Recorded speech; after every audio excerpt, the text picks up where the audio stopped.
Welcome to Thanks for Typing, a podcast that uncovers the largely invisible contribution of social researchers' wives to studies that laid the foundations of modern sociology.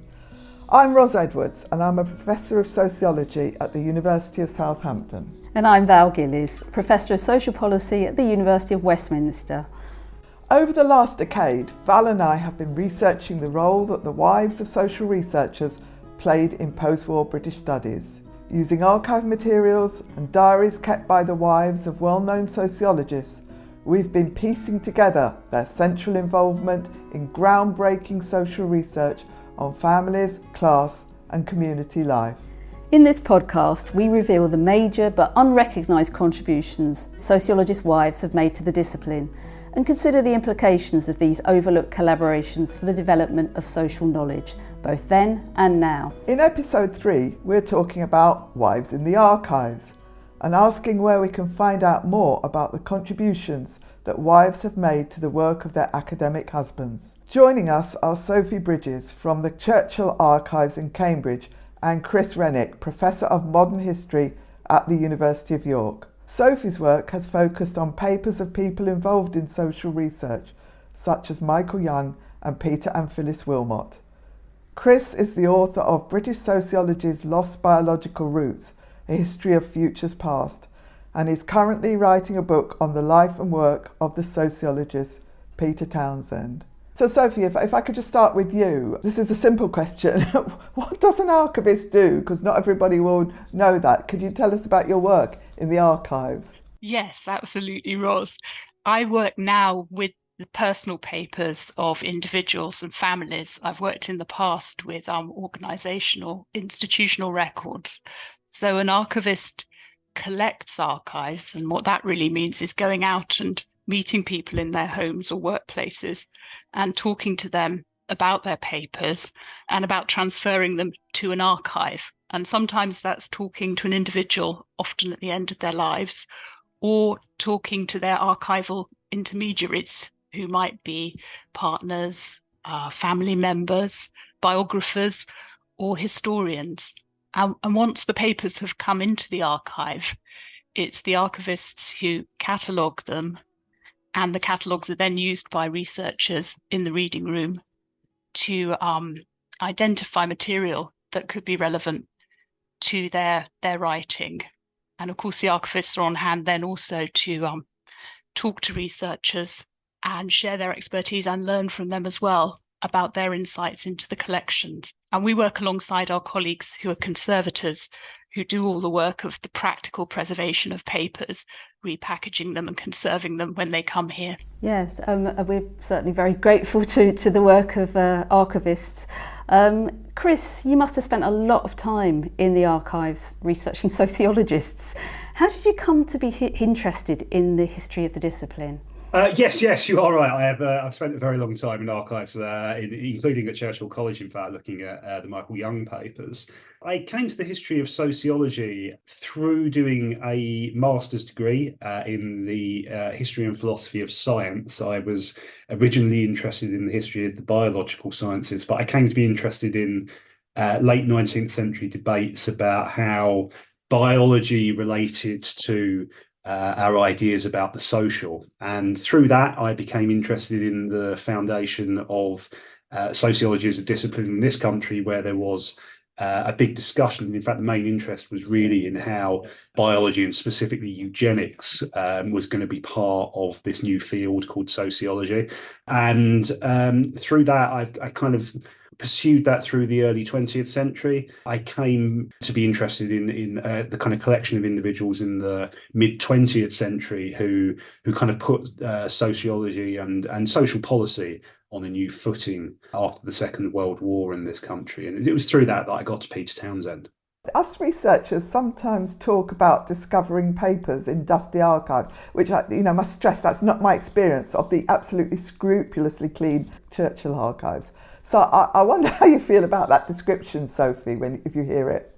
I know it is a pet peeve of archivists, but I also recognise the truth of it. I mean, you know, Ros, because you've discovered archives in some very insalubrious basements, basically fragile and sort of rotting away. So I do recognise that description of the kind of tangibility, the tangible qualities of archives, that they are dusty. And I also feel that archivists have to acknowledge that even when we institutionalise collections and we bring them into an archive, and we always like to stress that they're in these clean or sort of antiseptic strong rooms, that they've been repackaged and reboxed, that sometimes there are collections there lying neglected and overlooked by us, and they haven't received the same care, the same attention, they haven't been catalogued, they have been disregarded. And so often that is women's papers. So I recognise that element of the description. And it's true also that discoveries happen. I know discovered by a historian is another pet peeve of archivists, but so often that's true because the new insights that historians bring make us look again at our collections and reevaluate the ways that we've treated them.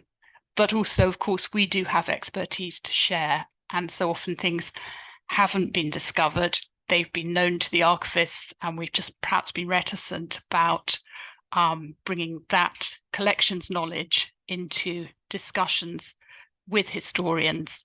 And I suppose the part of the description that I do really reject is the sense that archives are irrelevant in some way or can't speak to the present moment.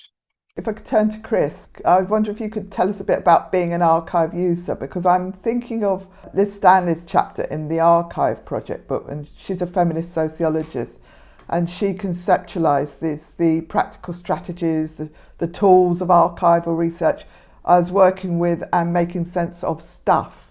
And I just wonder, what is the process of finding and using archives for you, Chris? I mean, there's this kind of conception of, dusty archives and also of discovering things. It's what Sophie said there, I think, is true, is that it's both true and not true at the same time, in the sense that often someone has discovered this stuff at some point in time.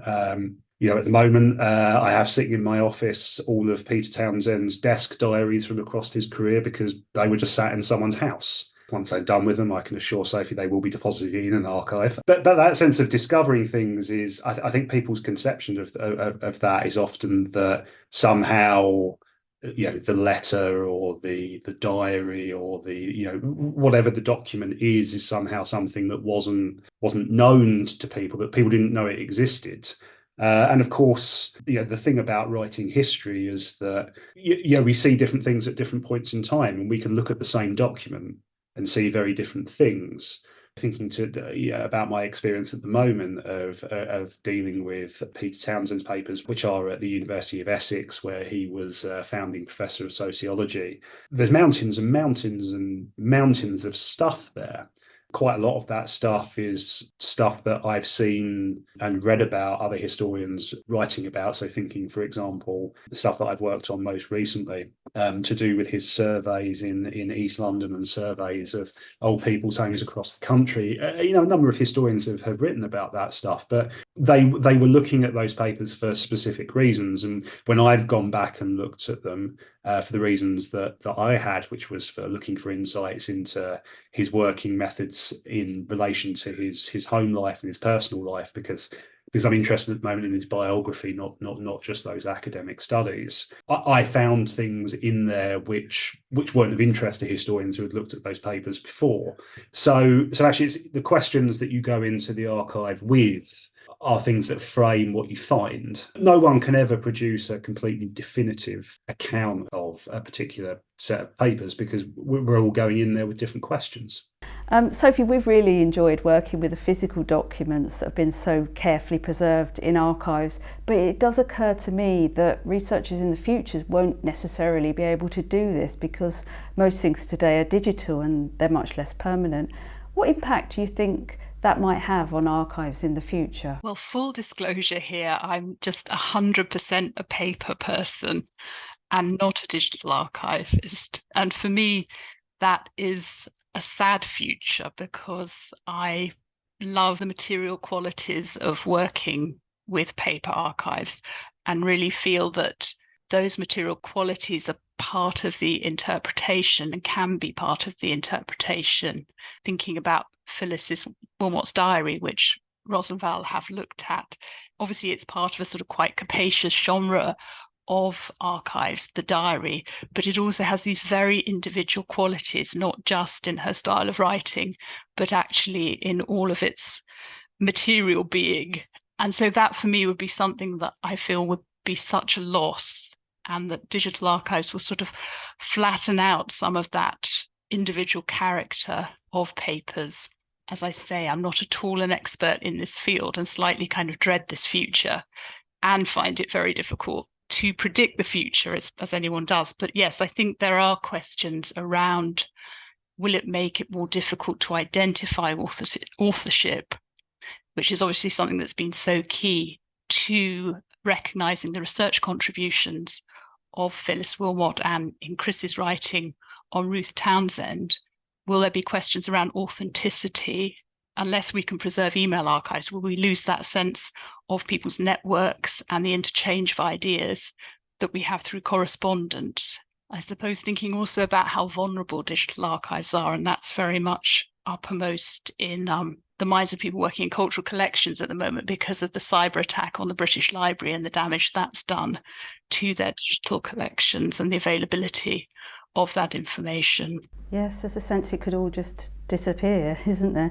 Chris, is the ephemeral nature of digital traces something that worries you as a historian?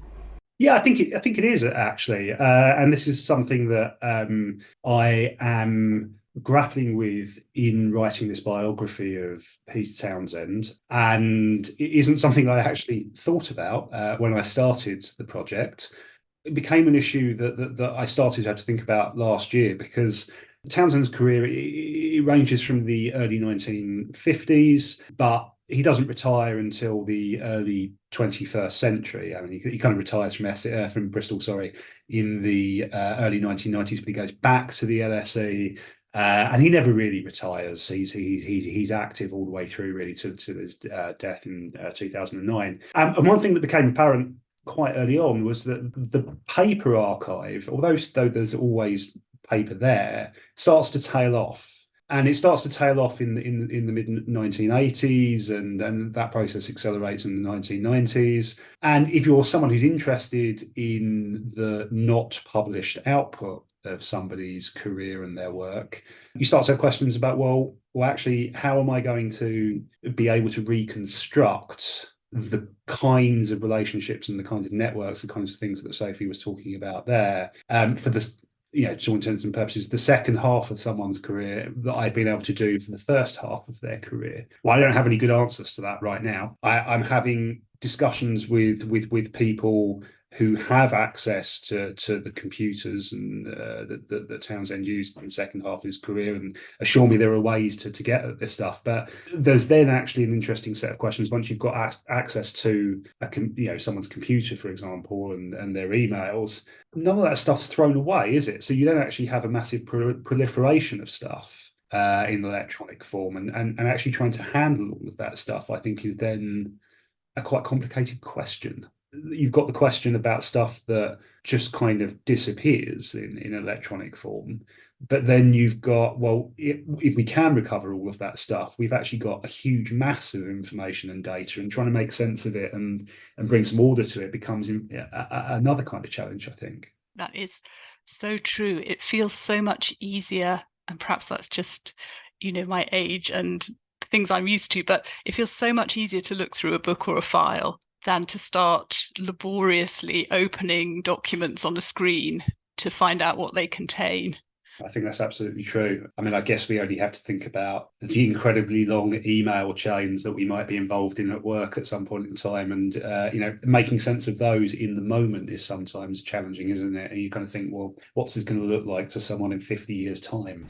If we could think about other things that might get lost and forgotten. Sophie, how did you come to think about and recognise the importance of wives and other women in the generation of knowledge? Because I know that that's an interest of yours. I suppose it was really when I came to work at Churchill Archives Centre and to work with personal papers.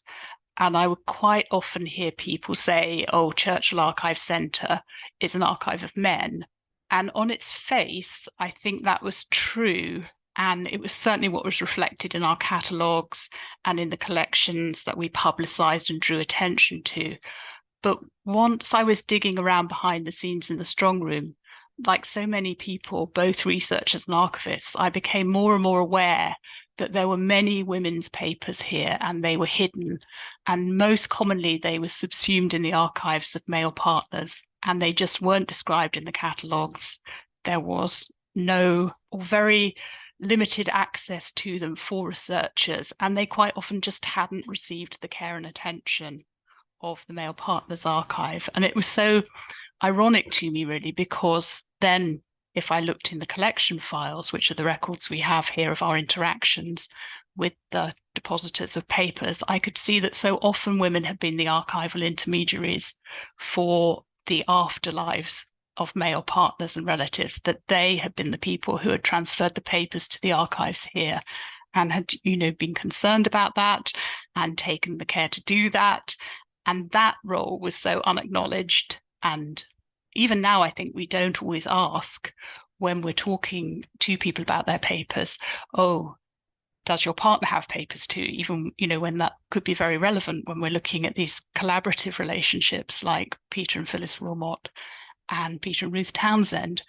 So yes, I think those things all sort of came together and coalesced for me. And I just became more and more interested in finding women in the archives here and more generally aware of the ways in which they're hidden across institutional archives. Sophie, you mentioned Phyllis Willmott earlier. You did actually meet, I think, Phyllis in person during that negotiation. Could you tell us a bit about what she was like? Phyllis first got in touch with me when I started working here and I was cataloguing Michael Young's papers, and she had some audio cassette recordings of interviews that she had done with Michael about his early life. And so we talked about her donating those to the collection, and I went down to Highgate to meet her and to look at her papers. And I was aware from chatting to David Kynaston, the historian who was working in the reading rooms here, that Phyllis was a long-term diarist. And so that's how I met her, and we became friends and remained friends until her death in 2013. And yes, as a person, Phil was extremely alive. She was a very alert, very observant, very empathetic, very warm person. Even in later life, when she was, somewhat debilitated by illness, she was still really engaged with the world and interested in other people. That's the sense I think we got of her from reading her diaries, exactly that. Chris, turning to Ruth Townsend, how did you come to discover the contributions that she'd made to her husband Peter's research and career? So Peter did a series of very long interviews with Paul Thompson. These are available online. They're part of the Life Stories project. Paul and Peter worked together for a long time at Essex. Paul was one of the first lecturers that Peter hired in the Department of Sociology when it was founded in the mid-1960s. And so perhaps unsurprisingly, that interview with Peter turned into one of the longest, I think the longest by quite some distance, of the oral histories that Paul did. I think it kind of amounts to something like 9 hours in length in total. Now, in that, Peter talks quite extensively about his home life, and he talks quite extensively about Ruth. And so I had a sense of Ruth being an important actor in Peter's life and his career. But I had a very specific sense, one framed, I guess, by Peter's take on it. And in the process of talking to other people, and specifically talking to Hilary Land, as a professor at Bristol who worked on the Poverty in the UK project for Peter as a research assistant in the late 1960s. I was talking to Hilary about Peter, and she said to me, oh, well, of course, Ruth was very important to Peter and to his work. And I said that I understood this from the interview, and she sort of said, no, she was much more important than that. Suggested to me that Ruth had actually been a much more sort of present actor when it came to Peter's work than the impression that you would get from that interview that Peter did with Paul. Off the back of speaking to Hilary about that, I kind of went looking a bit more closely in the paper's Essex around the two early surveys that Peter had done of old people, the family life of old people, which was one that he did working for Michael Young in the Institute of Community Studies in Bethnal Green. What I found when I went looking was that Ruth was involved in the fieldwork, and she was doing interviews. And she continued to do interviews for a number of other projects through to the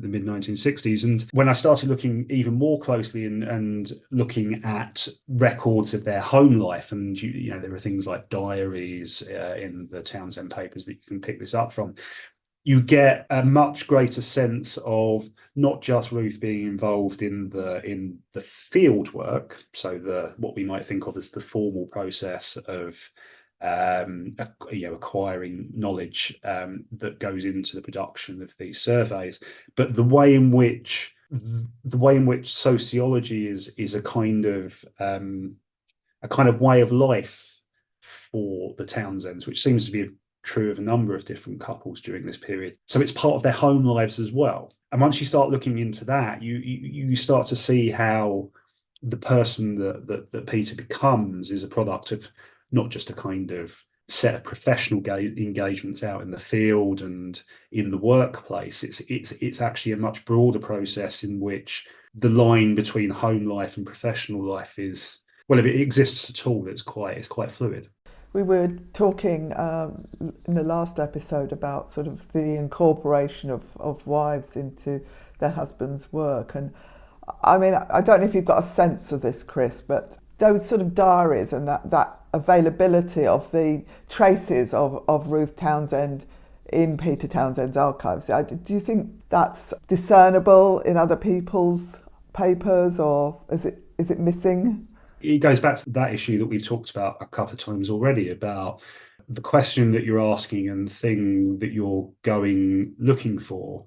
Typically, historians take a number of different approaches when it comes to thinking about the relationship of wives to their husbands' work. I mean, it can sometimes be the other way around, but it invariably is about the relationship between the wife and the more famous husband's work. And sometimes historians will write about there being a home life and a professional life, and that it's the wife who runs the home life, and this kind of provides the platform, as it were, for the husband to kind of go off and be brilliant and think brilliant things and do brilliant things, and that we need to acknowledge the important gender division of labour and things that the woman was doing in order to enable kind of the husbands to go off and do the things that they did, which is, I think, different to acknowledging and looking for the ways in which couples of the kind that we're talking about today, that there is an intellectual exchange and that the wife plays a role in actually the production of knowledge. So rather than taking care of things in the domestic sphere so that the husband can go off and do things in the professional sphere, if you are looking instead for the ways in which there is actually an important role that the wife plays in the production of sociological knowledge, you often see something quite different. And this, I think, is what I was getting at when talking a moment ago about how I came to see first sort of notice Ruth's role in Peter's career, in the way that Peter presents it in those interviews is very much a case of, well, what was important here was that there was a whole lot of domestic stuff that I didn't have to think about because Ruth took care of that for me. Now, that's true, but it doesn't actually acknowledge the extent to which Ruth was involved in, if one of the expression, the intellectual side of things as well. Sometimes acknowledging that gender division of labour, it's important that you don't sort of just stop at that. Acknowledging that is important, but it's important also to see the ways in which people like Ruth went whilst doing that, went beyond it as well.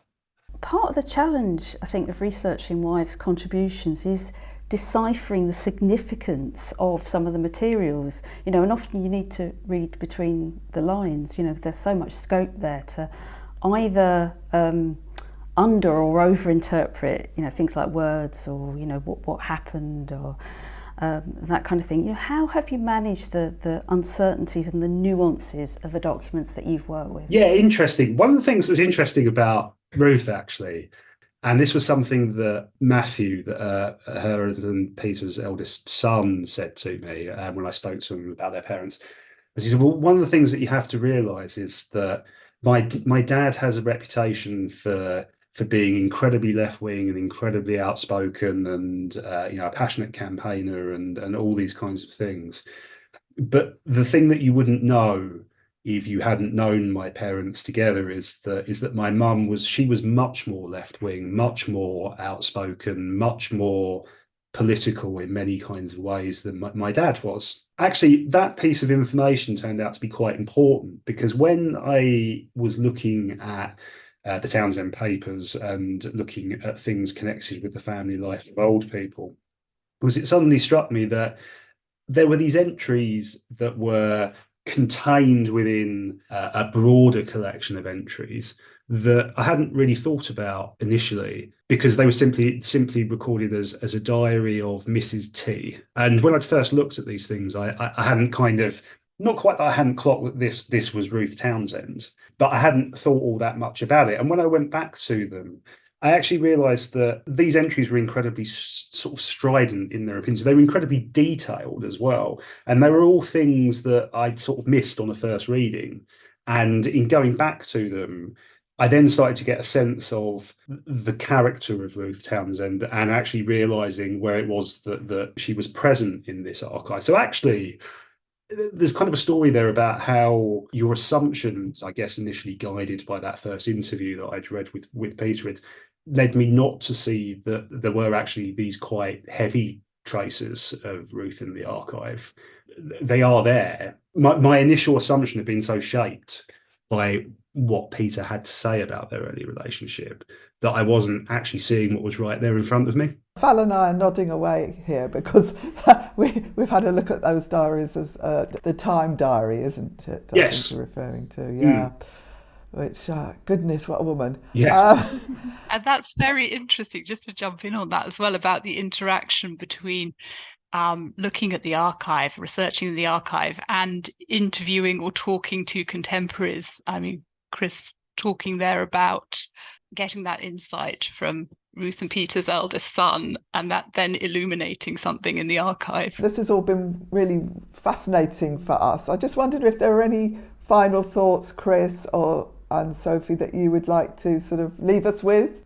So I'll turn to Chris first. One of the things that has struck me in working on Peter Townsend and on Ruth Townsend is the extent to which, when it comes to thinking about sociology and social research during the period, and I'm thinking here specifically about the 1950s, 1960s through to the early 1970s, is the extent to which, I mean, we can use a range of different words to describe this, whether it's lifestyle or way of life or way of being, that there is with sociology during this period an attempt to live in a particular way.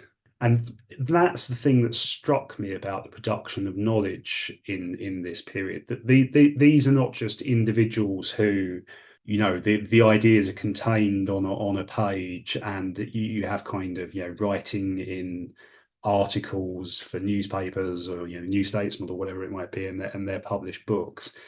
These people genuinely live the things that they, or try at least to live the things that they have on the page, and try to construct home lives that reflect that. But it's the discrepancies and the differences between what it is that they, not just what they write, but what they try to do and what they end up actually doing. Anne Oakley, who is the daughter of Richard Titmuss, put it quite nicely to me when I talked to her about this, because she knew Peter. She said that yes, Peter was a good example of how lots of these sociologists, they were very keen on the family without necessarily being all that enthusiastic about families. Any thoughts on that, Sophie? Thinking about Peter and Phyllis Willmott, I would say that the archives and of course Phyllis's diary have very much kind of subverted my view of the public image of, I mean, Phyllis is hardly known at all now, even though she had a very successful independent freelance career as an expert on welfare rights and the social services, and collaborated with Peter on many of his projects inside the Institute of Community Studies, so on family and kinship, and trying to tease out there the relationship between the published family and kinship and Phyllis's research project, the Bethnal Green Journal, is definitely some work to be done by historians, I think, and other researchers. That public image is so different from what's reflected in the archive of their long-term collaborative intellectual partnership and the way that they saw it and the equality in that relationship, which really is hardly reflected at all in the public sphere. And I guess it just speaks to the ways in which looking at the archives and interpreting archives can really subvert that image, public image, and bring others to light who've been overlooked, and emphasize again the collaborative nature of so much intellectual production, and move us on, I guess, from persistent great man narratives towards a sort of fuller understanding of everybody who's been involved. Thank you to our guests, Sophie Bridges and Chris Renwick, and thank you to you for listening. Thanks also to Chris Garrington and Chrissy Brighty Glover, our production team at Research Podcasts. In our next episode, Val and I will be telling you a bit more about our own research, looking at the contributions that the wives of some of our most eminent sociologists have made to their work. We'll also be joined by historian Professor Selina Todd from the University of Oxford, whose research focuses on the history of working class life and women's lives. Thanks for Typing is brought to you in partnership with the Sociological Review Foundation, whose mission is to share sociologically imaginative insights on our world and help pave the way towards a more just future. Find out about all of the Foundation's podcasts at thesociologicalreview.org.